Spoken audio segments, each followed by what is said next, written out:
keep it real.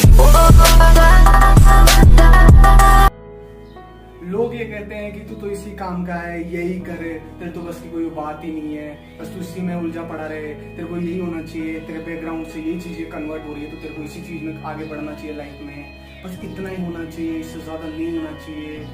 मतलब this is the first cause of being a narrow minded. मतलब कि आपकी सोच को सीमित रखा जाता है, इतना ही अमाउंट में रखा जाता है कि आप उस चीज से बाहर नहीं निकल सकते। जैसे मैं ओपन माइंडेड थिंकिंग की अप्रोच की बात करूंगा यहाँ पे, लोग तो यही कहते हैं कि तू इतना ही कर, तेरे बस की इतनी ही बात है। लेकिन मैं आपको बताना चाहूंगा कि आपको लोगों को प्रूव ये करना है कि जिस नजरिए से आप लोग मुझे देख रहे हो, मैं उतना ही नहीं, मैं उससे कई गुना बाहर हूँ। जैसे मैं आपको एग्जाम्पल के तौर पर बताना चाहूंगा, जैसे ये बॉटल है हमारे पास, लोग क्या समझते हैं कि इस बॉटल में क्या है, पानी।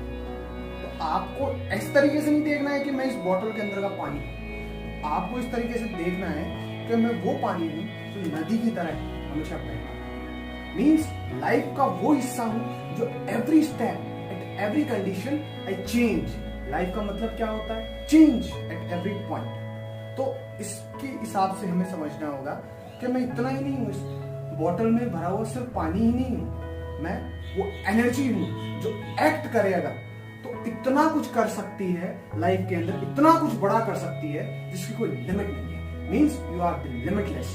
तो फर्स्ट थिंग आपको ओपन माइंडेड होना पड़ेगा इस चीज के लिए। ओपन माइंडेड कैसे हो जाएगा, ये तो मैंने बात कर ली कि नैरो माइंडेड अप्रोच, यानी कि आपकी सीमित लोग आपको ये बोलते जाते हैं, करते जाते हैं आपके साथ कुछ, आपको ये इंफॉर्मेशन दी, वो इंफॉर्मेशन दी, आप वहीं तक सोचते रहे, आप एक लिमिटेड दायरे में सोच रहे हो। लेकिन मैं बात कर रहा हूं यहाँ पे इनफाइनाइट पॉसिबिलिटीज की, क्या उतना कर सको जिसकी कोई लिमिट नहीं है। अब बात करते हैं ओपन माइंडेड थिंकिंग की कि ओपन माइंड क्या होता है। हमें एक्चुअल में हमें पता भी नहीं होता है कि ओपन माइंडेड थिंकिंग क्या होती है। ओपन माइंडेड थिंकिंग एक स्टेप होता है, फर्स्ट स्टेप उसके अंदर होता है कि आप समझ रहे हो कि ये हुआ, लेकिन उससे बाहर है। फर्स्ट स्टेप क्या होगा, the information which you feed in your mind. जो भी इंफॉर्मेशन आप अपने माइंड को देते जाओगे, एक्चुअली में क्या है, माइंड को पता नहीं होता है। मीन्स हम जो इंफॉर्मेशन माइंड को देंगे कि this is right thing and this is wrong thing, means अपना इंटेलेक्ट माइंड को अगर इंफॉर्मेशन देगा तो माइंड वही चीज सच मानेगा। जैसे अपन मानते हैं कि यार ये काम थोड़ा सा मुश्किल है, चाहे वो आसान ही है, आसान ही बहुत आसान है, लेकिन अब आपने कहा माइंड को कि यार ये थोड़ा मेरे लिए मुश्किल है, तो आप फिर उस काम को करना छोड़ देते हो, सिंपल। लेकिन अगर आप इंफॉर्मेशन डाल दो कि अगर मैं इसको मेहनत करूंगा, थोड़ा इस पे टिका रहूंगा तो ये काम नहीं कर सकता हूँ, means your intellect react, your intellect, if your intellect react, तो आप उस चीज को आसान बना सकते हो। It means the information which you gathered inside is most important.